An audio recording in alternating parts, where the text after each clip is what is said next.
welcome to episode 5 of Defense Against the Dark Arts. Today we're going to be talking about models, mental framework. Like you think of a scientific theory and how you have different models of how things work. That's what we're going to talk about and what we're going to use, in terms of, trying to defend yourself against manipulation and not thinking wrong. The secret for thinking in terms of models is allowing yourself to not jump to a conclusion, to allow yourself to exist in a state of not knowing. And that's the critical point, not jumping to conclusions, not knowing for certain what the answer is or what actually, is true or not.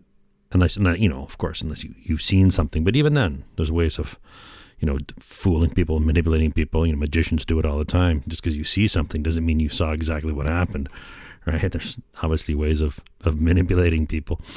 That's intentional and you're going along with it, right? But modeling is isolating versions of a story. We'll use a story. Somebody tells you something, different perspectives, their truth. That's bogus. There's, one truth, right? But somebody might believe something, that doesn't make it true. And it's not their truth, it's their misconception. If it's not true and they believe something that's not true, that's not their truth. That is a misconception and they are wrong. And their truth is not more valid than, the actual truth. They're wrong. I don't know why this narrative keeps getting pushed in our society today about, my truth is just as important as your truth. Well, no, not if your truth is wrong. If my truth is wrong, then it's wrong. Somebody else's truth, it doesn't matter who owns it or who claims it. It's an objective truth, objective reality, subjective truths. Okay, we have a tendency to use heuristics. I'm not going to keep defining heuristics every time I mention it, but it's, essentially we jump to conclusions. And these conclusions, there's nothing that even steers these conclusions towards being true or accurate. So when you jump to a conclusion, those conclusions can very easily and most likely be wrong. But this is how we operate. Our minds operate using heuristics. So, which can be fine in everyday life, because a lot of times your assumptions might be close enough. That might be, if nobody's trying to fool you. And manipulators know that how our minds work. They know that we jump to conclusions quickly because we don't want to analyze every bit of new information that's coming in. So that's something to watch out for, but we can't escape it. We can't analyze every bit of data that's coming in, comprehensively. So we have to, in order to function in life, we have to use heuristics. We have to just assume, the floor is solid. Somebody didn't cut a hole under the carpet and I'm not going to fall through it. Like that's a level of insanity, right? But that may be true. Maybe somebody did cut a hole on the floor and we are going to fall through it, right? Maybe somebody's trying to trap you. You don't know, but we can't live our life like that. You have to assume, because of time. We don't have the time to, analyze every little thing, it's an infinite variety of, what ifs or other things. So heuristics work pretty good at just getting us through life, but it's not infallible. It's easy to to misdirect somebody when they're using heuristics. So knowing we use heuristics is a pretty good way of defending yourself against people manipulating you using, but it's not really. Just being aware of it is critical. You need to know that we do use assumptions that most likely are wrong or can easily be duped when we make assumptions, and our assumptions are fallible. They are not fact. So many people, including myself, I'm sure I do it all the time too. You make assumptions about things, but you can't cling to your assumptions and assume your assumptions are, the truth. This is what happened because I assumed it. No, your assumptions are just random guesses based on, what you perceive as the evidence at the time. So a way to think to get around this is to think in terms of models. So you think, well, somebody tells you a story. So you think, okay, I'm hearing their version of the story. It's a model of what they think or what they're telling you. Maybe not even what they think, because it could be lying. So they're giving you a model of of a scenario. Somebody else might give you a different model. And, when I talk about models, I'm not talking about models of cars or versions of computer programs. A model as in a possible explanation of something. Like I started saying earlier about like scientific theories, there's the different models when we get into theoretical physics or whatever. You have different models. And that's how we advance. Somebody comes up with a model and they know it's a model and they know it's not, true. It's a guess. And then we look for evidence to see if we can make that model collapse. And if we could make that model fail, then we know that model's not true. We don't look for evidence to support the model, because if you're just looking for evidence to support it, just because using logic, if you find something that can support it, it doesn't mean that it's true. You need to find something that can prove it wrong. If you can prove it wrong, then you know it's not true. Right. But you can have something might look true, right? Like think of it in terms of a magician's trick.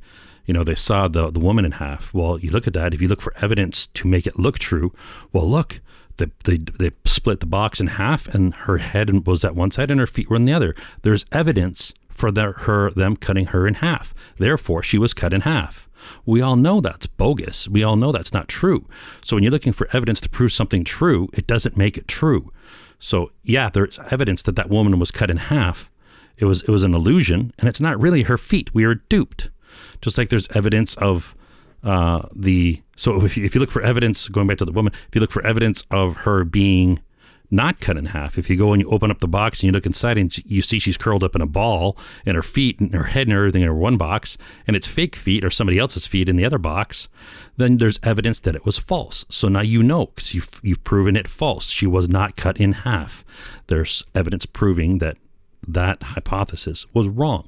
And that's how we function. You don't try to prove something by looking for evidence for it. You try to disprove it by finding evidence against it. It seems like kind of a negative thing, but it's like we had some inconsistent light, so I had to adjust it. What was I talking about? The earth, the sun. Yeah.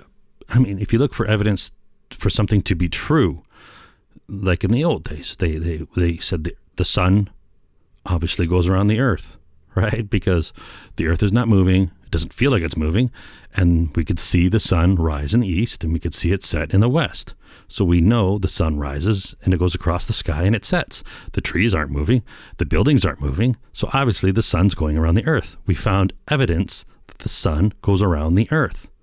Well, that's obviously bogus. We know it's not true. Now we know the earth spins and it goes around the sun. But if we were just looking for trying to prove that the sun goes around the earth, I mean, just observational, you look, yeah, but you're wrong. You're duped. We got to try to find evidence against that. And that's when you start looking for like shadows. You stick a stick in the ground and you can see, the earth's round. If the earth's round, and then you start looking at the stars in the background, you're like, well, how come the stars are moving? And then you start measuring all the other planets that are moving, and you start realizing, well, hold on a sec, maybe just maybe the earth is spinning. That would explain why the stars are going around the sky like that, instead of all the entire universe rotating around the earth. Maybe the earth is just spinning. Right. And maybe we're going around the sun, and that would help explain the orbits of Venus and Jupiter and Mars. And yeah, that's right. Right. So you try to find evidence to prove something wrong, your hypothesis. If you could prove your hypothesis is wrong, then you're done. You can move on or create another hypothesis. So models are a tentative assumption, like a hypothesis, that we know may not be true. So somebody tells you a story, it might be true, it might not be true, but we can isolate it and put it in a little box, put it in your mind and say that's a model, right? So to make sure we're all on the same page, let's define model, right? A model is a tentative assumption that we know may not be true. So a tentative, let's define tentative. I'm sure most of us know what it means, but Maybe there's some kids watching this. I hope not. So tentative is not fully worked out or agreed on. So tentative is not fully worked out or agreed on. It's provisional. It's temporary. So we're not confident. We're not certain. That's tentative. It's just something that's tentative. So, and that's what models are. And that's what, when somebody tells you a story, or even if you're thinking about something, you could put it in a little box in your mind, and that is a model, a version. Now you can come up with multiple models and start comparing them. Right? But going back to not being confident, we're not certain, we're not confident, but that's different than confidence. Like, you don't want to be falsely confident or jump to conclusions. It's the whole point of this whole thing. Have confidence to accept that you are not certain about things that you are not certain about. If you don't know, you don't know. Have the confidence to not know. I mean, it's the whole thing, right? You want to know, you want to explore, you want to find out, but don't jump to conclusions, because you jumping to conclusions doesn't make you know. It just makes you an idiot that's jumping to conclusions, and you very easily and most probably are wrong. So jumping to a conclusion doesn't make you right, doesn't make you know. It just means you've jumped to a conclusion. Wanting to know and knowing are two different things. And this reminds me of a story. I know we've all done it. I mean, I've done it, I probably still do it. I don't know. I try not to, but being aware of it helps you to not do it. If you don't even think about it, if you're an autopilot, then obviously you're going to be doing it all the time. But this is a general observation from when I was younger, and still now observing people who are younger. It seems to be not so much children, but late teens and pretty much right through the 20s. That demographic really falls victim to not wanting to look stupid. I don't know if it's because they're tired of when they were kids to everybody else knowing more than them and telling them stuff.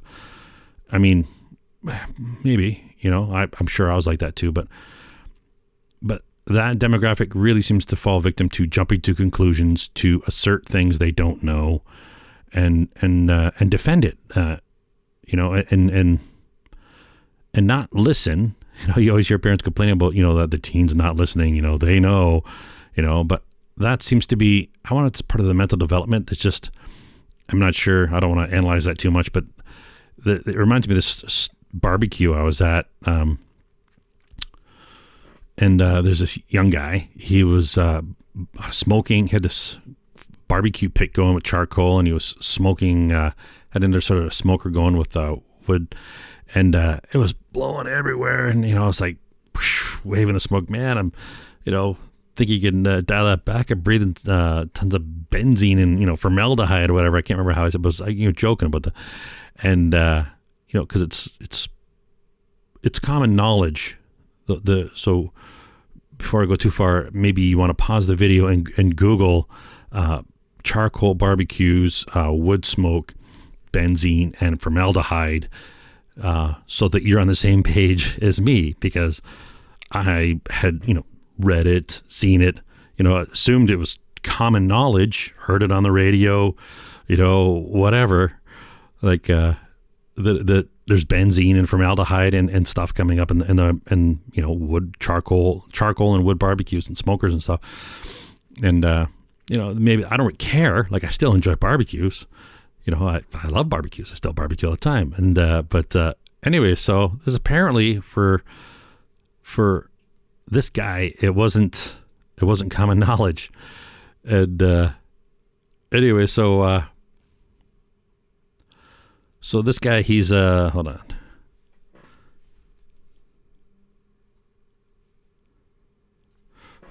So this guy, he's, I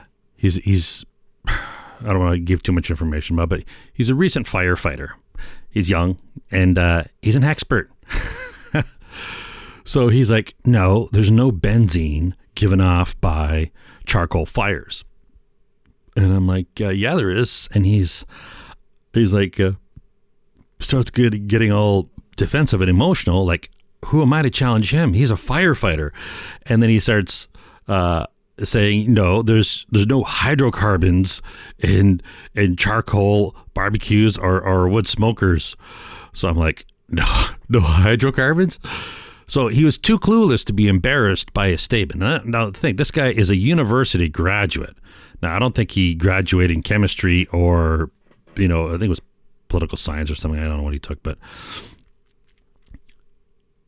what's worse here is his uncle pipes in. I don't know if it's because he was getting a little defensive and emotional about it, but his clueless idiot uncle jumps in and says, there's no charcoal or there's no benzene or charcoal or in charcoal or wood fires, and he's like throwing his thumb at me like he doesn't know what he's talking about kind of stuff. But it's a difference between joking and these guys are sort of like getting emotional and sort of attacking me just for like, really? Like, dial it back, guys. Anyway, so, a quick Google at the time would have proved my point and, like shut these guys up. But that's not the point. So the young guy didn't have any experience or doesn't have enough experience. And so he's trying to maybe compensate for that by pretending that he knows stuff that he doesn't know and arguing it emotionally. I'm not sure, but the old uncle, the babbling idiot, other than his genetics, the things that these two guys share are, zero critical thinking skills. This guy, the young guy, argues that he was arguing that he was an expert, right? And that I should believe what he says, right? Regardless of what I know, regardless of anything I've read or anything I've seen, he's an expert, right? So because he's an expert, right, he's arguing that his opinion is evidence for his argument. And that's a logical fallacy. It's called appeal to authority, in which somebody says, because I'm an expert, my opinion is evidence for my point. Well, your opinion is an opinion. It's not evidence. And this is proven by, you can stop this video and Google, is there benzene or formaldehyde in charcoal and wood barbecues? So we all can agree that I'm right by saying that and he was wrong. So we can settle that and move on. So his expert opinion was wrong. So, calling yourself an expert and using that as an argument, that's another problem. So what's the moral of the story here? The young guy, what did he do wrong? Well, he reeked of overconfidence. Now, self-confidence and overconfidence are two different things. Like being confident and calling yourself an expert and being overconfident when you're wrong. So that's what he did. So he was overconfident. He jumped to a conclusion because nowhere in any literature does it say there is no benzene or formaldehyde in charcoal barbecues and wood smoke. So there's nowhere did it say that. So he wasn't arguing a scientific hypothesis or some evidence is pointing to that way. There's no debate. There is benzene and there's formaldehyde in it. Like it's no debate. That's what it is. He's debating it based on a random assumption. So he jumped to a conclusion opposite to what I said for whatever reason. Now, we could talk about that in a second. So he argued. So he false confidence. He jumped to a conclusion. He argued emotionally. So he allowed his emotions to get involved. Despite me saying there's tons of evidence proving him wrong, didn't matter. He's an expert. His opinion means that that's what it is. Like, this is ludicrous. It's dangerous thinking that style of thinking is so dangerous. But, after this, we didn't Google it. I didn't care, right? I just, sloughed it off, made a joke and went back to my beer and, let these guys go. But it would have taken 2 seconds to pull up my phone and Google it and show them. But I was like, whatever, right? So did he learn anything? No. Did his idiot uncle learn anything? No. But being a hazardous materials expert, maybe one day he's going to come across literature if he reads, and he will see that there is indeed benzene and formaldehyde in charcoal and wood smoke, and he might think back and be a little bit embarrassed. And then maybe he might learn something about, jumping to conclusions, being overconfident, arguing emotionally. I don't know. Maybe not. I mean, there's a lot of people like his idiot uncle, who's a senior now, who still has that same mentality about, he was starting to get emotional and he obviously jumped to conclusions, and, he was confident too that they're, in his ignorance. So I'm not hopeful that this young guy will learn and be a rational thinker as he gets old because of his idiot uncle. And so I think people, you'd assume people do start learning stuff, but they don't. Like that guy, the uncle, still, has the exact same lack of critical thinking. And it's pretty spooky because, these guys both vote. But I think the uncle just desperately wanted me to be wrong about something because, I've known him for years, and I'm a free-thinking, nonpartisan person. Like I don't want to pin myself to any kind of part of the political spectrum because a rational person doesn't, pin themselves to a part of a political spectrum. They take, specific things. Do you agree with this or do you not agree with this? Do you, why do you agree with this? Why do you not agree with that? And you don't fit yourself into a partisan way of thinking. You think you're, based on your values. And a lot of times, the people who are partisans or who support the tribe, they're really lazy thinkers. And anyways, so I'm a free thinker. I'm nonpartisan. I agree with certain things on different parts of the spectrum, depending on what it is. And this guy is he's a closed-minded leftist. Now, I'm not saying all leftists are closed-minded, but this guy obviously is. And I don't know if you say he's brainwashed, but I don't think he's read anything outside of what he wants to believe. Politically, maybe he has, I don't know, but I don't have a painting of Chairman Mao on my wall. So from his perspective, I am a far right nut. So any attempt in his mind to justify his internal dissonance about anything, any irrefutable facts that I've said in the past, over the years, he desperately wants them to be wrong. And maybe he couldn't prove them wrong at the time because they're not wrong. And so when an opportunity like this arises, he wants me to be wrong, even though I wasn't. Now, I'm reading a lot into this. Maybe not. Maybe he's just, I can't, you got to try to justify, or not just try to explain to you. So, you don't have to, but why would he do that? Why would he jump on board with this other guy who is wrong, making assumptions? Oh, my battery's going dead here. So why would he, I don't know, that's beyond the scope of this video, I guess. But like I said, the scary thing is these two idiots vote. So what can you and I learn from their stupidity? Well, I don't know if we call it stupidity. Yeah, it is stupidity because, a rational person who slows down and thinks about these things wouldn't be jumping to conclusions and wouldn't allow themselves to get emotional. It might be a lack of confidence. I don't know. But we need to have the confidence to accept that our assumptions might be wrong. Now, I know I've talked to a lot of people. I used to hang out with some of these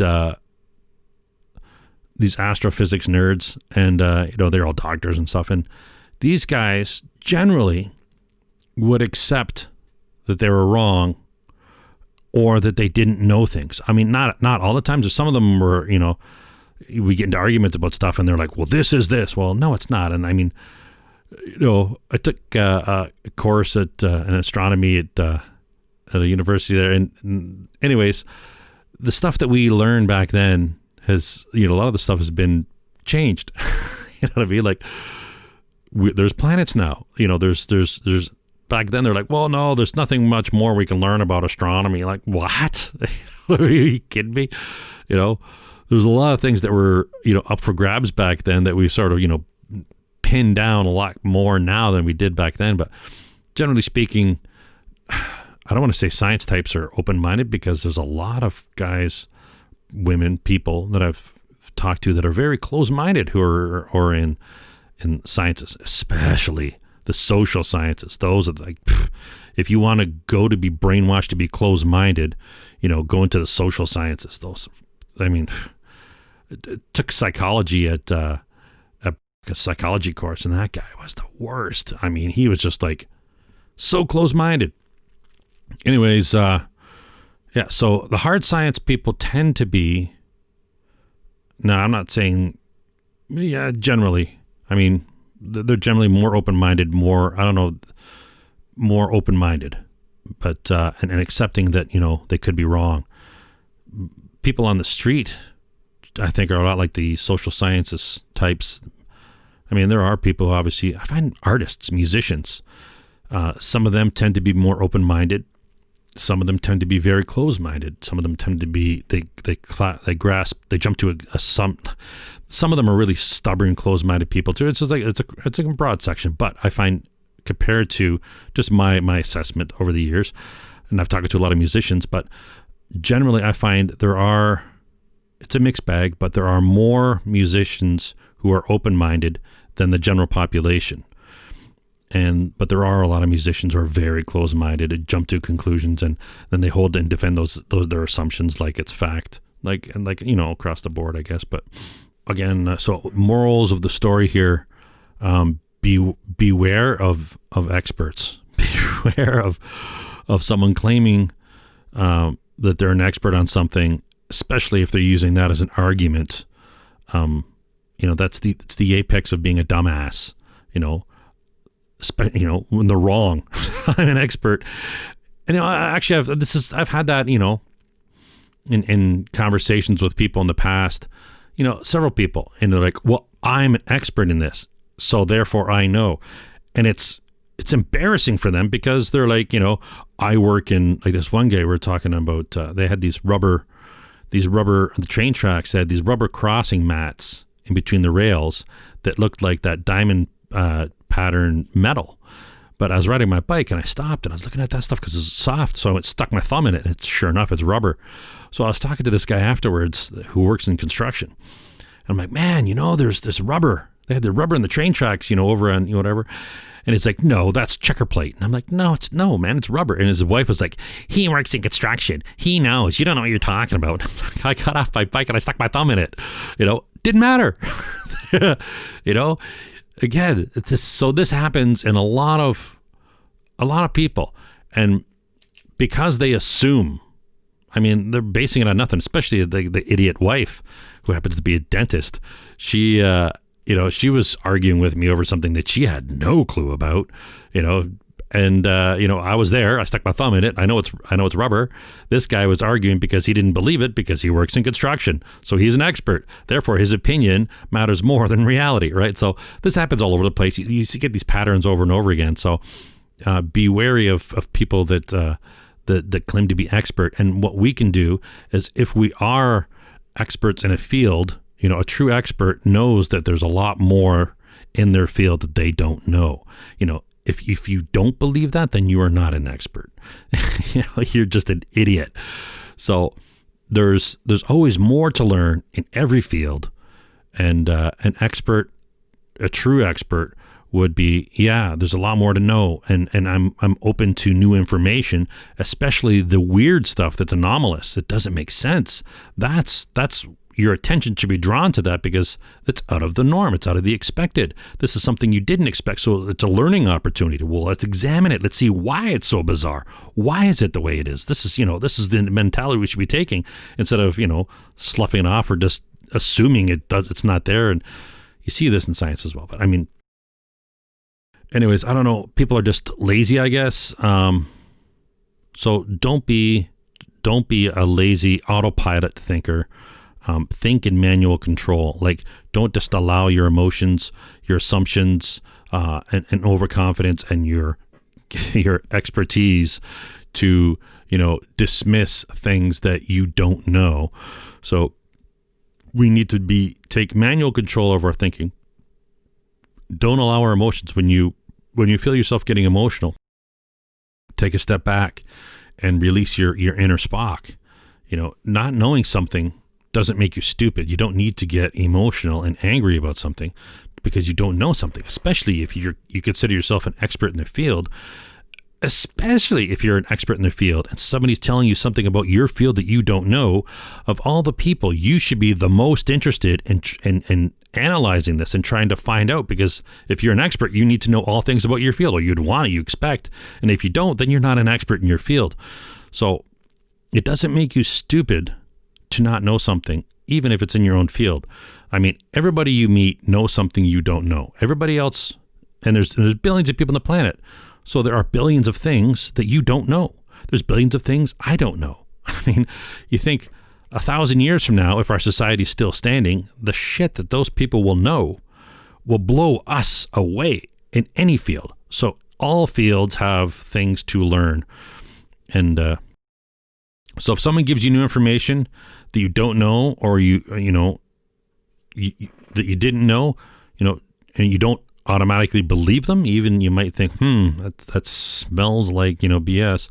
Well, don't think that it is. Put it in a model and say, well, that's their story. This is all the information that they're giving me. That's one model. Now, you can question them and seek evidence, and don't cling to, your unfounded assumptions to the opposite, right? So maybe what they're telling you is true. Maybe there is benzene and formaldehyde in wood smoke. Just maybe. Holy shit. If we took our phones and Googled it instead of getting all emotional, right? If, we allow our minds to compartmentalize information or stories we hear and say, okay, that's a model. I'm not going to say that this model's true. I'm not going to say this model's false. I'm going to say it's a model. It might be true. It might be false, but I'm going to keep it as a model until I know more either way. So that's a distinct model. This person says that there's benzene and formaldehyde in wood smoke. I'm not going to say that there's not. I'm going to put it as a model that this person says that. Maybe there is. So what do you do if somebody says that? You seek evidence. A quick Google would have been probably sufficient, but so you seek evidence. So it might be something where you can't just Google it really quick, but so you can hold it in your mind as this undetermined state of not true, not false, unknown. Allow your mind to hold on to something that's unknown. And it might be unknown for a while. It might be unknown the rest of your life. It might be unknown only for a week. Maybe you're going to examine something. It might take 10 years. It might take 2 days. It might be 2 seconds. But allow your mind to hold on to something, and it's unknown. And if somebody asks you, do you know? I don't know. There's this story. There's this model. Model A says this. Model B says that. And Model C says this. I don't know which one's the real model yet, and nobody does. This person claims that, but they could just be, jumping to conclusions. They're not giving me any evidence beyond what I know to prove that. Or maybe they are giving me evidence, whatever. Now, I don't want to keep harping on these two guys, and calling them ignorant rubes. But they're good examples for how not to think and how not to, be fools, because you're not going to get, do you want to be wrong? Is that something, and you want to claim it loudly to the world? I could be wrong. I mean, we all could be wrong. I mean, a lot of the stuff I'm talking about in this video could be total bullshit. Maybe it is, maybe it's not. I'm sure. Well, if you think, if whatever we know now, people in the future are going to look back and say, oh, look how little they knew. Well, okay. So we know that. And the people 500 years from now are going to be looked back on from people 1,000 years in the future. And so the people in the future who know way more than we do 500 years from now are not going to know as much as the people 1,000 years in the future, if our society keeps advancing the way it is. And so they're going to be looked back on. So that's just something you have to accept. We know what we know. We don't know what we don't know. We're learning. We're trying to, get as much information as we can and try to learn as much as we can. But we don't know everything, and people in the future are going to laugh at what little we know now. In fact, you look back at what you didn't know. You look back on yourself, say 10 years ago, depending how old you are, 20 years ago, 30 years ago, you might laugh. I mean, people look back at the different decades and laugh at their hairs and the music they listen to or whatever. And they're like, oh, I was such an idiot. I was such an idiot. Well, yeah, we all are idiots. We're getting better. That's a good thing. If you weren't an idiot, if you don't look back and say, man, I was such an idiot, then you didn't advance. So that means you're still an idiot. So that is a good thing. When you look back at yourself and see that you were an idiot, then that means you're advancing. So that's a good sign. So take that as a shot for your pride that you were an idiot compared to what you are now, because that means you're better, right? So this guy, this guy, go back to this guy. I don't know. I'm not gonna let it go for a second here, but I'm trying to think here. Like maybe he loved barbecue so much. Like, why would he jump to the opposite conclusion about what I said about there being benzene? What rationale in his mind would he have to, normally if you're standing there, you're barbecuing and somebody says, hey man, whatever. I mean, it was a joke really about just, they're so smoky, breathing benzene and formaldehyde or whatever. So you think, you more than likely, if I was barbecuing, I'd sort of, whatever, laugh and, have a swig, suck in some smoke or whatever for a joke. But he got emotional and defensive about it. So why would he do that? Why would he get emotional and defensive about there being benzene and formaldehyde in smoke, especially since he's a firefighter? Well, maybe he didn't like me telling him something that he didn't know because he's an expert. I don't know. It's embarrassing for him if that's the case. Like we already went over the whole expert thing. So, I mean, an expert wants new information. They want as much information as they can get. But maybe he just enjoyed barbecue so much that he didn't want to believe that barbecues could be harmful. And, so if that's the case, then that is even worse, right? Because he wanted to believe something. So just because you want to believe something doesn't make it true, right? Just because you want to believe it. I want to believe that barbecue smoke doesn't have benzene and formaldehyde. So therefore, I'm gonna believe that, and it's gonna be true. Well, no, man. Whether you believe it or not, there's still benzene and formaldehyde in the smoke. You wanting to believe it doesn't change reality. There's objective reality, and this is going back to the subjective reality. My truth, maybe his truth. In his truth, there is no benzene or formaldehyde in smoke. Well, no. In his delusion, there's no formaldehyde or benzene in the smoke. But in objective, measurable reality, where you can actually measure what's in the stinking smoke, there's formaldehyde and benzene. So wanting to believe it, doesn't make it true. And so arguing something because that's something you want to believe. Now I'm saying this. I'm just guessing here on his motivations. I don't know what his motivations were. I can't see in his head, but that kind of, it's a plausible model for why he would be saying that. But so if he wanted to believe that there was no benzene in the smoke, and that's why he was arguing that there was no benzene in the smoke, that not only doesn't make it true, but that's denying reality. That's delusional. It's like pretending cigarettes don't cause cancer so you can enjoy them. Ooh, I really enjoy these cigarettes. They don't cause cancer. They just say that. Well, no, that's insane. That's delusional. That is another level of holy shit. Don't do that. Don't deny reality because it's something that you don't want to believe. Take in nature and what it is, all the information that it's giving us, so that we can function and deal with it in a truthful way. Living in the jungle and not believing that there's a tiger that's going to kill you doesn't mean there isn't a tiger that's going to kill you. I mean, there's the guys that say, yeah, there's tigers. They're going to kill us. We got to be careful. You know what I mean? There's certain things we got to do to evade the tigers. And there's the idiots that are like, I don't want to believe there's tigers. So I'm just, I know they're not consciously saying that, but that is how their brain's working because they're an autopilot. So they're allowing these processes to happen. So, I mean, it's not mentally or physically healthy to do that, to believe something because you want to believe it. That's not healthy. You need to believe objective reality. Whatever nature is giving us and we can, test it and measure it, that's what it is, whether you want to believe it or not. I mean, and anybody who doesn't believe, what, objective reality is showing us, you need to grow a pair and accept reality. Now, you need to also keep things as, going back to models, we need to, like, I keep thinking of the Earth, the sun going around the Earth, and the Earth, or the Earth going around the sun. Like, it took generations for us to finally, come up with measuring things to realize that. So even things that those guys were certain that the sun went around the Earth. Those people, those men and women and children, they were certain the sun went around the Earth. Now, I guess you could argue frames of reference. According to this frame of reference, thinking of Einstein, everything's a frame of reference. That according to the Earth's frame of reference, the sun does go around the Earth. But objectively, if you go from the frame of reference of, outside of the solar system, the Earth is going around the sun.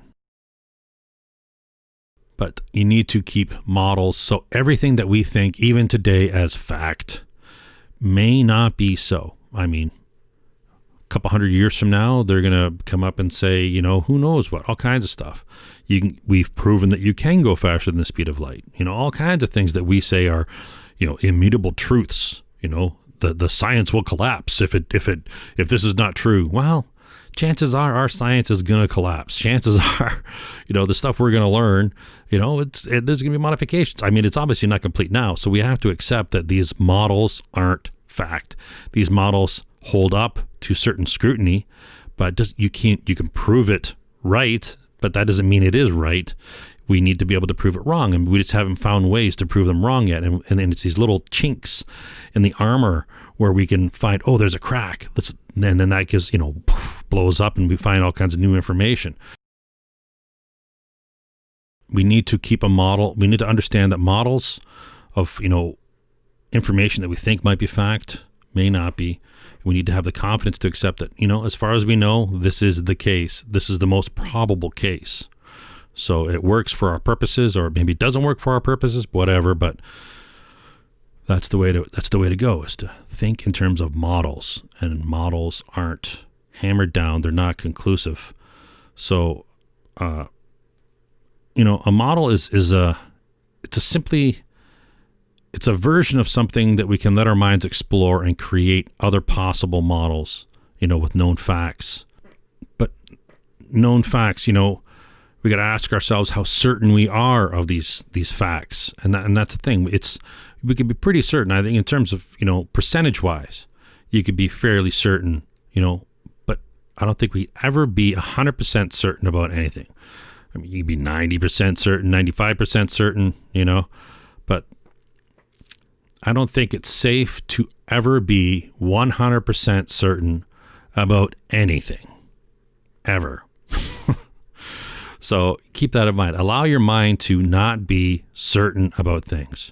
You can be pretty sure, you can, doesn't mean you're not confident about things that you know and how things are going to behave. But, it's not 100%.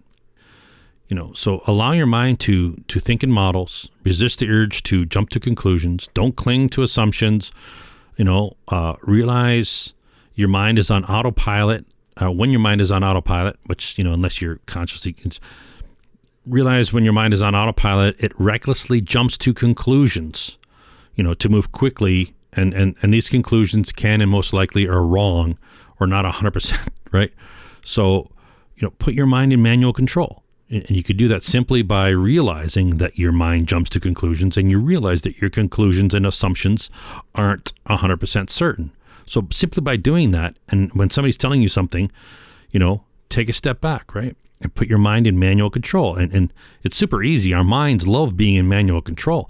Consume a little bit more energy, perhaps. I don't know, but it's the same as, the emotional thinking. When you're in autopilot, your brain clicks into, emotional. Somebody says something you don't agree with or you don't believe, you start getting emotional, right? Not to say that emotions are wrong. There's no wrong emotions. I mean, sometimes people say things are wrong, and they're doing it to try to provoke you, which might make you upset or angry. And then, being upset and angry about certain things is a valid response. But don't allow your emotions to control your thinking. Take a step back.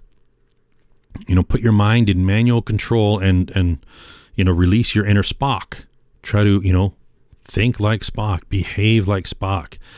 Try to analyze things coldly, calmly, and collectively.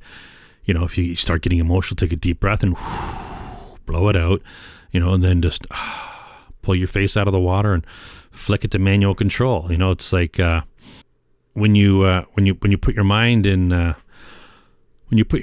manual control, it's like pulling your face out of a bucket of when you're bobbing for apples, like pulling your face out of the water, and you can finally take a breath, and you can look at the bucket now, and all the emotions and all that crap are all still in the bucket, and you can just analyze things by looking at it and thinking, okay, well, does that make sense? What evidence is there for that? I want to believe this. I know I want to believe that, so that's biasing me towards that. Doesn't mean it's not true. Doesn't mean it is true. But, realize you have that bias towards that thing because for whatever reason you want to believe that. But look at the evidence. Does the evidence point that way? Or is there manipulation? Are they trying to, steer you? You look at all these different things. And anyways, the reason why you do this, right, is your brain can be, your thinking can be voracious. Is that the word? Veracity. Let's look up the voracious.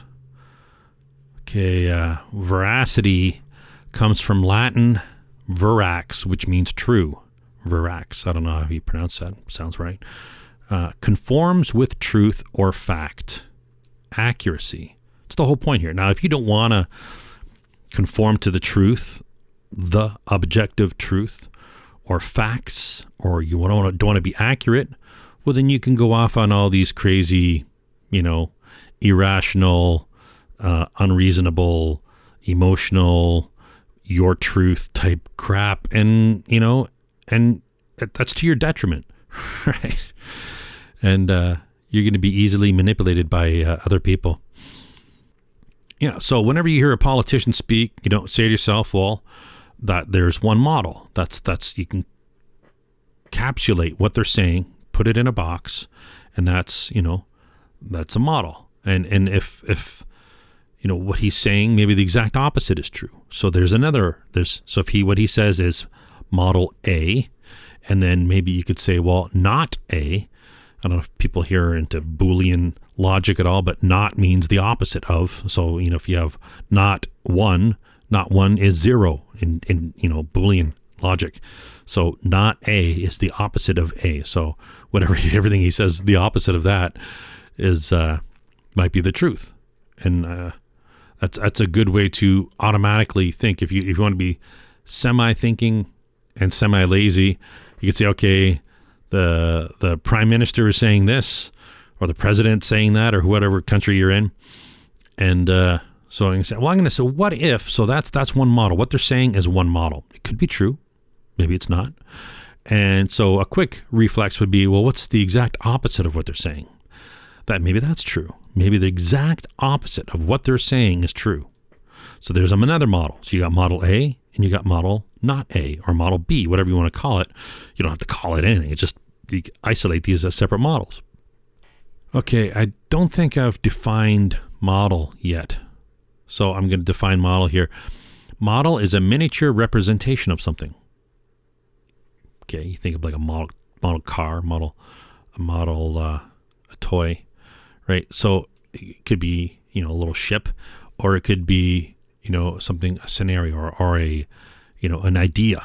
A miniature representation doesn't have to be miniature, because when it's abstract, it doesn't really have size, does it? So somebody gives you an idea, you can have a model of that idea. You can isolate that. So let's go back to the definition here. It's a system of postulates, data, and inferences presented as a mathematical description of an entity or state of affairs. Well, that sounds hoity-toity. It's an archetype. Well, we discussed archetypes and versus stereotypes in a previous video. So an archetype is like, your model. It's what you think. A chair. What is a chair? When you think of a chair in your mind, that is a model of a chair. So you can isolate that in your mind. You can isolate the concept of a chair, and you can isolate the concept of a table. Those are two different things in your mind. Those are two different models. Just like when the prime minister says something, you can isolate that as a model of what his side of the story is. And then when somebody else says something, you can keep that as a model It's easily to keep these things separate in your mind. We don't confuse chairs and tables in our mind, so we can easily separate models of different versions of what people are saying, and hold that we don't know exactly. Like, again, with a chair, it's kind of a funny thing if you think about that. You know what a chair is, or think here maybe in terms of a soup. What is soup? You have the concept of soup in your mind. Is a bowl of Cheerios soup? It's a bowl. It's liquid. It's stuff floating in it because it's cold. Is it not soup? Or then some of these, these Chinese soups that are cold, are they not soups then? Right? They got noodles. Right? So what is a soup then? So things start getting foggy near the edge. So you can have confidence that you know what a chair is. You can have confidence to know what soup is, but then it starts getting vague. And it's that's the thing with archetypes. You're always pushing the limits. So you could sort of redefine what an archetype is, or you could just sort of, make a distinction there, but it's never 100% certain. It's always sort of at the edges of your concepts of things. They become sort of fuzzy, like a straw. How many holes does a straw have? Does a straw have two holes, one at the top, one at the bottom, or is it one long hole, one deep hole? These, it's when your concept of of what things are, your archetypes. Okay, I'm going back to my definition. I got sidetracked there. A model is a description or an analogy used to help visualize something that cannot be directly observed. Okay, that's probably the closest definition of what we're doing. So it's a description or an analogy. Well, an analogy, it's used to help visualize something that cannot be directly observed. So, we're more abstract. We're using it for models in terms of ideas, like, So as a verb, it's to produce a representation or simulation, to model something. Okay, to design or imitate forms, to make a pattern. Okay, you made a model of. Okay, whatever. So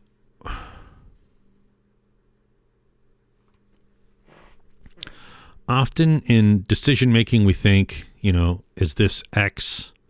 Whatever somebody said, you saw, you read, whatever, is that true?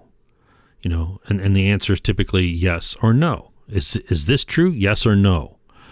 Well, this question is a logical fallacy. It's called the either or the black and white fallacy, where you're given only two choices. But there are other choices, than these two. It could be I don't know, or I don't know yet, but it doesn't matter. You don't know currently. So the answer, yes, no, or I don't know. And a lot of times people will give you these, two choices when there's more than two choices, like, did something happen? Yes or no? Well, I don't know. A lot of the times, the questioning, it's anyways. So that's a logical fallacy. So what other choices do we have other than yes or no? We have, I don't know, stand by. This is a valid choice, and this is the choice we should probably be using most of the time. If we don't know, what do? Well, we use models to help us visualize versions of the information. So going back to, if your prime minister or your leader speaks, that's one version or one model. If you bother listen to the opposition, that's a different model. And if you listen to the news and how they frame it, that's possibly a third model. And if you listen to the independent press or, other pundits, there's yet another model, and so on. There'll be all different types of versions, possibly, of the same story. And these are all external versions of the stories. So you're thinking, well, external, well, our brains are pretty powerful. And this is where you start putting them to use. So you hear the different versions. Don't think yes or no. Think, I don't know. I'm going to put this as a model. So the prime minister talks. Is what he's saying true? Yes or no? I don't know. So you're going to go to the third model, right? So you're going to keep that model in your mind. You put all these separate things in your mind. And then you start thinking back, and this is where most, I shouldn't say most, but this is where you have an opportunity to really start thinking about it. So, you think, well, is what the opposite of what the prime minister is saying true, or the leader? Is the opposite of what the opposition saying true? Is the opposite of what the news saying true? Is the opposite of what the independent news or the other political pundits saying, is that true?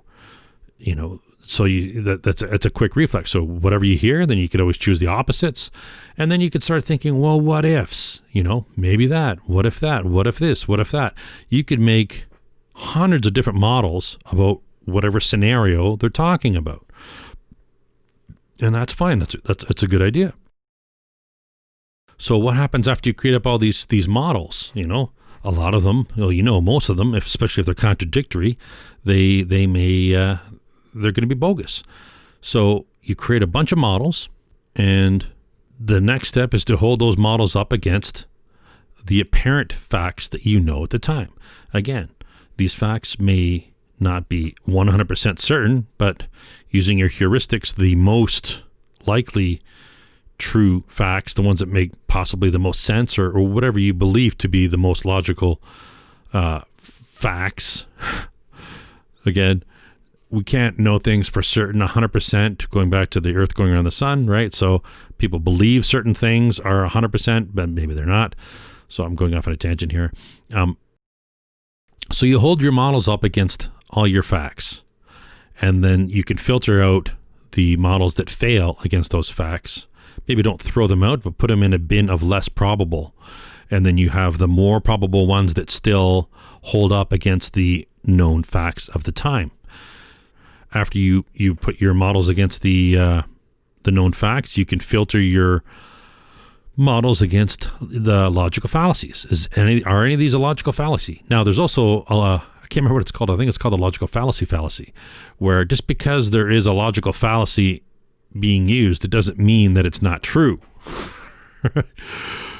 So this is just to add more uncertainty to our thing. But what do we have? We don't have that many tools, right? So we use what we got.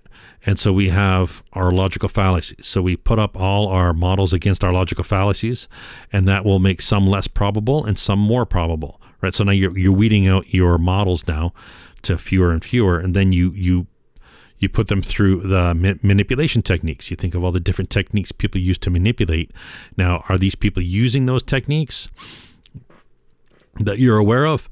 And then you can filter out some models that way. And then are they using propaganda techniques? So then you can filter out the models against those. And then after you've gone through those few simple steps, you'll have a model that makes the most sense, that's most plausible.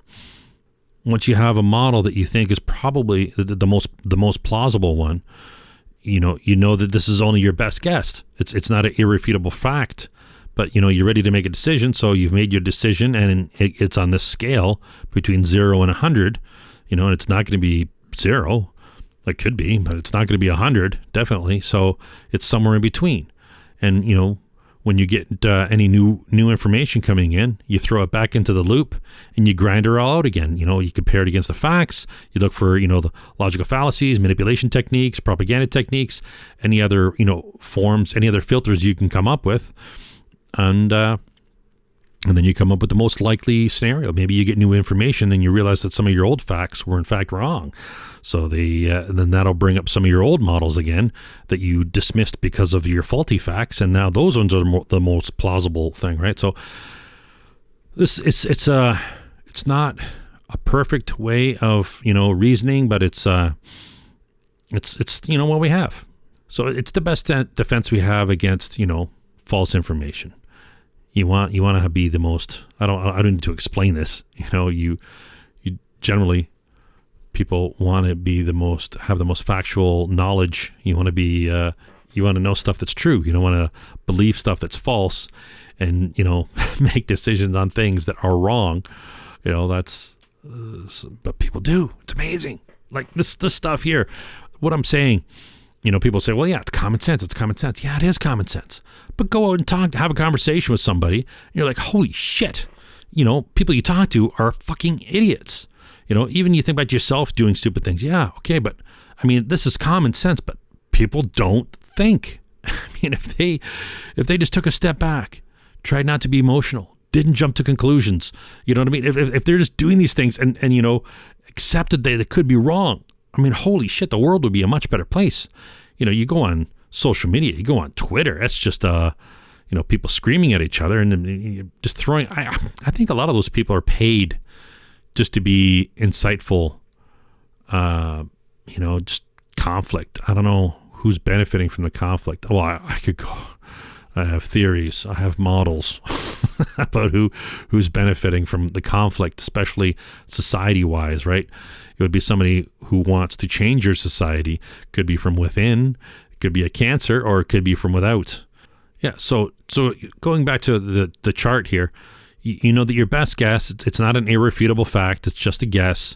And when you get new information, you throw it back in the loop. And so you may have to force yourself to not jump to conclusions. It might take some energy to not jump to conclusions. And you're aware of it. If you jump into conclusion, it doesn't take much energy to think, well, I think this. And then you're like, well, okay, why do I think that? Am I just jumping to a conclusion? Always ask yourself, am I right? I could be wrong. And then once you start thinking I could be wrong, you're thinking, well, why am I thinking that? I'm thinking that because I'm jumping to conclusion. What am I basing that on?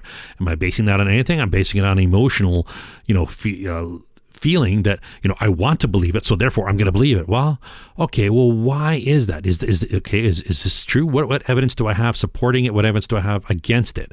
Is there, okay, well, hold on a sec. Maybe I'm wrong. If this person's telling me something and I don't want to believe it, does that mean it's not true? No. So maybe I should listen to them and assess it. And does it mean what they're saying is true? It could be manipulation. It could be total bogus, but I'm going to listen, and I'm going to have the confidence to know that maybe, it's bogus, because we're fed so much disinformation and misinformation all the time, and, you need to have the skills to be able to swim through the cascade. And if, there's people who want to silence people they disagree with, and that is the biggest mistake, because if you agree with everything you hear, then you are a sheep. You are, we need to listen more to people that we disagree with. That is, and then you start building up your confidence to think, okay, and pick out, maybe they're saying something that's valid. Maybe they're saying stuff that's not valid. Okay, that's a different perspective that I didn't think about before. That's interesting. Or maybe, yeah, I've heard that perspective before. I've looked into that, and what they're saying is bogus. So, but still, maybe there's a glint of something new in there. Maybe you don't want to waste your time, but it's important to listen to dissenting voices. It's important to listen to people who disagree with you. Now, if they're just saying the same old trope, or they're just trying to troll you, or just trying to incite, emotions out of you, then you can just dismiss it, right? Whatever. But it's important to hear voices of opposition. Like, that's why governments are built with, it's the parliamentary system is built with, the government, and then you have the official opposition. And the job of the official opposition is to try to call out the wrongdoings of the government. Now, and I'm in Canada, and our opposition isn't doing anything. Now, our prime minister is so corrupt, and there's in Canada, there's a few parties. There's the Liberal Party, which I used to be a member of. It's so horrible now. It's so far gone, and he's so corrupt with these different scandals, the WE scandals. The Conservative Party is trying to, well, apparently they're not very effective at their job, but they don't have enough seats, so they're trying to, call him out for investigating, and the prime minister's trying to block investigations into his wrongdoings. And there's this even more corrupt party called the New Democratic Party. They're further over. So some shenanigans must have happened there, where and even the Greens, the NDP and the Greens, the far left crazies, are supporting and propping up the corrupt establishment of the Liberal Party. So, I'm not saying I'm pro-conservative, but the Conservatives aren't doing their job, but that's because the Liberals have conspired somehow with the other far leftists to block investigations into their corruption. It's crazy. That's an aside, but anyways, the government's supposed to set up, so you have an opposition. It's supposed to be like a large scale mind, where you have, a voice, a model, trying to push this argument or a bill or whatever. This is something we're trying, and then the opposition's supposed to find flaws in it, just like in a court when you have a lawyer, a defense, and the prosecutor. So the ones arguing, even doesn't matter what they believe, the one's supposed to argue, this person's guilty. This is all the evidence. We're trying to argue that this person's guilty, and the other person, doesn't matter what they believe, they're supposed to argue the opposite. All the ways we could try to prove that this guy's innocent, right? So that's the thing. You're supposed to have conflicting. They're not supposed to be holding hands in kumbaya. You're supposed to have, opposition. You're supposed to have opposite ways of thinking, dissenting voices. And the reason why governments and the courts are set up like this is because ultimately it is set up with the intention of trying to get to the truth, the best answer, the best laws, what's best for society, what's best for us. This is, made by us. These are groups that are made by us. Now, today you could say they're so far gone and they're so corrupt, which they probably are. And, in certain situations, the system generally is working, but there are people who are trying to bring it down. And anyways, this is beyond the scope of what I'm talking about here. But so it's a good way of, it's not the best way. I can't think of a better way, but it's the best we have, the way of thinking in terms of dissenting voices. And we can have dissenting voices in our mind. So we can think, okay, pros and cons. It's just like, it's the same thing over and over and over again. What are the pros to this? What are the cons to that? So you don't want to hear just somebody to say, what are the pros to buying a new motorbike? Then you'll go buy it, You might want to hear the cons. What's the cons to that? Oh, insurance is going to cost you more than what the motorbike cost. Wow, I didn't think of that. Or what are the other cons? Yeah, there's a lot of crazy drivers out there who don't even have licenses, and they're going to wipe you out, man. Oh, yeah, that's a bit of a con. There's a lot of cons, so you need to think of both sides. And there might be more than two sides. This is, again, the either or fallacy. It might not just be two sides. It might be multidimensional. It might be all different types of things you could think of, right? But generally speaking, you want to hear voices of dissent. You want to hear, and you could hear other options, right? So maybe that's another sort of, when I talk about dimensions, there might be other options instead of A or B. A is this, and then what are the pros and cons to that? Well, maybe there's another option. Maybe we could try B, or maybe we could try C. What are the pros and cons of these? So there's other dimensions to your thinking as well. But so don't get hung up on the one thing. But my throat is so dry.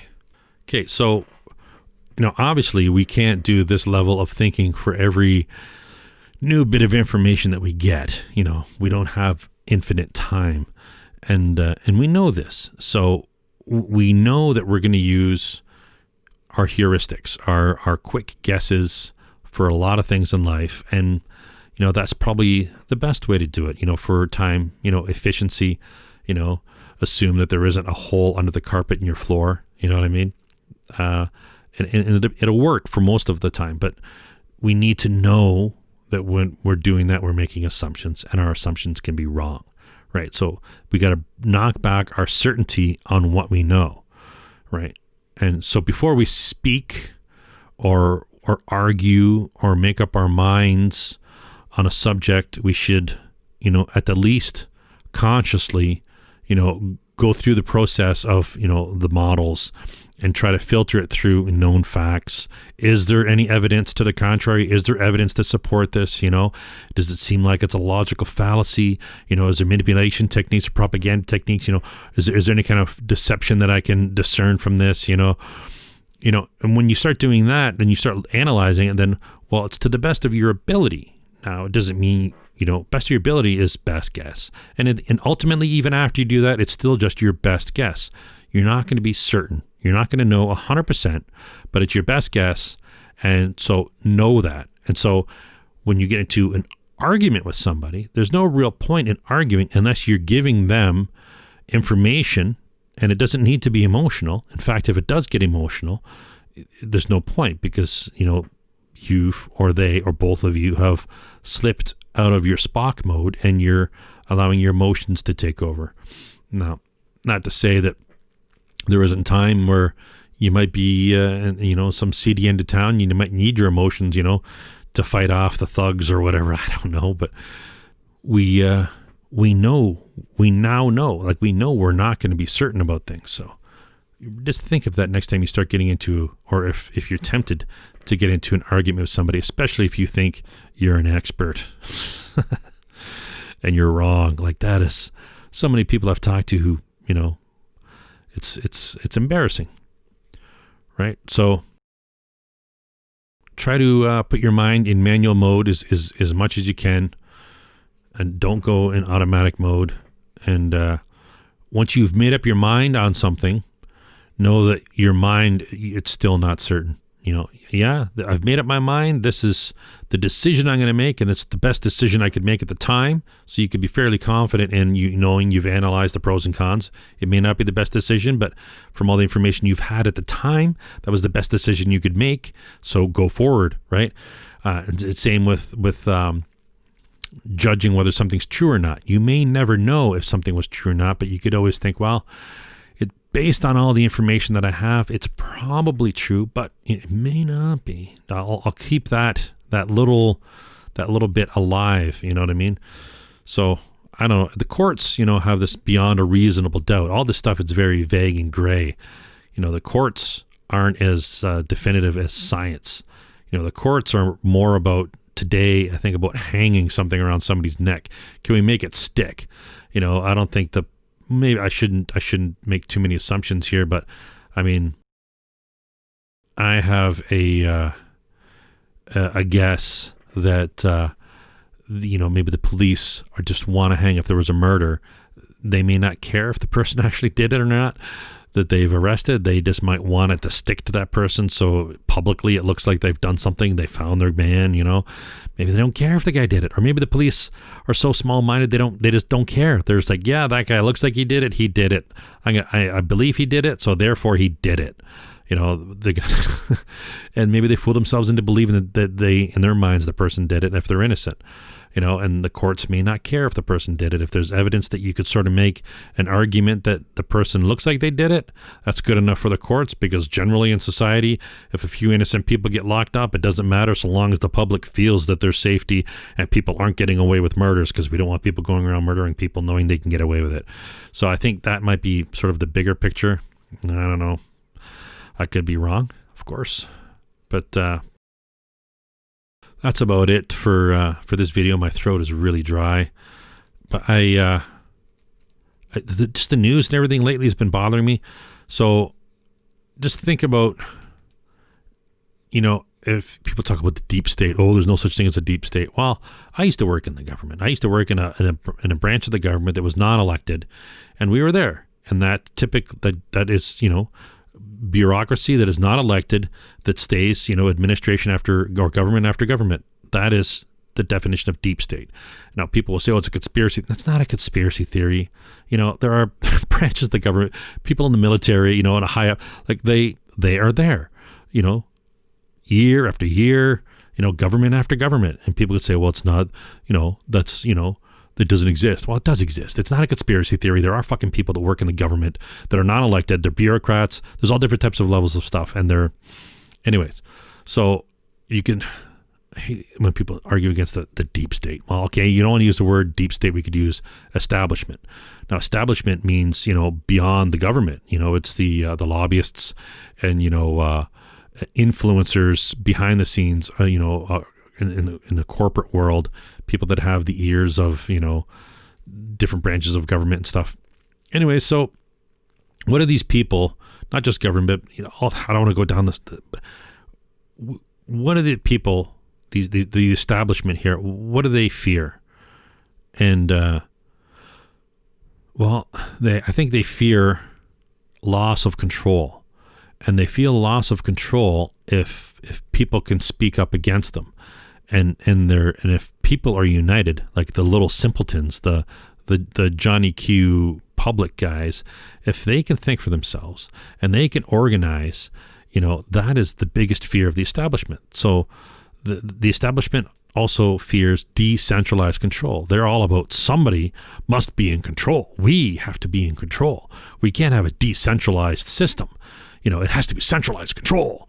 That's one thing that I think the Islamic, what were they called? Whatever, one of those factions, they had decentralized control. They didn't have a single point. Well, at least that's what we were told. So it was really hard to go after a decentralized terrorist group because they didn't have a head. You kill one, it was multiple, so that's actually a really good way of going. And that's what I think. I don't think terrorism, I'm anti-terrorism, of course I'm anti, but I mean, the model of decentralization is, I'm going to make a video on that, I think. Globalists want centralized control, and they want a divided people. It's easier to control a divided people, because then if you try to control a massive crowd and they're united, well, you don't have a hope in hell to control this crowd. But if they're divided, especially if you can make them fight amongst each other, it's the old stories. These stories have been going around for thousands of years, from ancient Greece and Rome, and what's his face, Machiavellian, what's his name? That stupid The Prince, that little book. Anyways, he talked about that as well. Divide and conquer. In divide and conquer, it's safer to get the people to fight amongst themselves. And you see this in our society. It's been going on now. Now, I don't want to extrapolate on who I think's doing it, but so when it comes to divide and conquer, I mean, in our society, you see it today, and it's these. This seems to be a united movement to try to divide people by gender, divide people by race, divide people by religion. It's all about dividing people. Now, who wants to divide somebody? People want to divide you to take control. They don't want a united people. And this is something we should be watching for, and we should be fighting against. And the news media is all over dividing people. White officer kills black man. Yeah, that's a fact. There was a white officer that killed a black man. The black man was a criminal. He had just raped somebody, and he was going for a weapon. Was the officer justified? Yeah, but the news is whipping up racial divide. Why are they whipping up racial divide? Well, they want people divided. They want people divided by skin color. They want people divided by language or ethnicity. They want people divided by whatever, any gender, sexual preference. They want people divided. It's all about, and if you watch the news, it's so much about division. Anyways, that's these age-old tactics seem to work, and they're being used by somebody. I don't know who. I could guess. But somebody is trying to divide the people and trying to get people into the streets and riot. For the past, before Corona, it was just case after case after case. Before the facts are all in, let's get the people whipped up and try to they're playing on, especially minorities, racism against white people. You're oppressed. You don't have as much as that person with that Ferrari. Doesn't matter that the majority of the population doesn't have Ferraris, but if you see some rich white dude, you don't have that because, there's racism against you. My father was a refugee to this country. They were running from the communists, and they didn't have anything. So what did we get? What did my family get? Nothing. My grandfather and my father, they had to work for everything we got. There was no handouts. There was no privilege. They're saying, minorities are discriminated. No, they're not. What? Anyways, that's it for now. So